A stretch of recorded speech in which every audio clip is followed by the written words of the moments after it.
MD Masum Billah আপনি লিখেছেন, দয়া করে আমার প্রশ্নটা নিন। আমি নামাজের অধিক মনোযোগী হওয়ার জন্য চোখ বন্ধ করে নামাজ পড়ি, এতে আমার সত্যি মনোযোগ বৃদ্ধি পায়, এতে কি আমার নামাজ হচ্ছে? চোখ খুলে সাধারণ অবস্থাতে নামাজ পড়তে হবে, কিন্তু কারোর যদি চোখ বন্ধ করলে নামাজে মনোযোগ বেশি হয় তাহলে সেক্ষেত্রে সেটা করতে পারেন তিনি।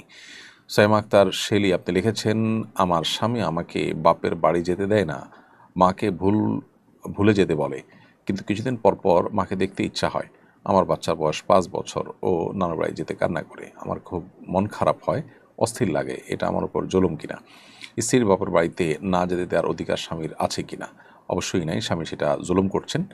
প্রত্যেকটা মানুষকেই নিজের বাবা মা, রক্ত সম্পর্কে আত্মীয়ের সাথে সুসম্পর্ক বজায় রাখা আর ব্যাপারে শরীর আমাদেরকে গুরুত্ব আরোপ করেছে, এটা তার উপরে ফরজ কর্তব্য। সুতরাং স্বামীর এ অধিকার নেই যে স্ত্রীকে তার বাবার মায়ের সাথে সম্পর্ক ছিন্ন করতে বলবে। এটা যদি করে থাকে কোনো স্বামী, তিনি অন্যায় করছেন এবং তিনি নাজায়েজ কাজ করছেন, তার আল্লাহকে ভয় করা উচিত। আর আপনিও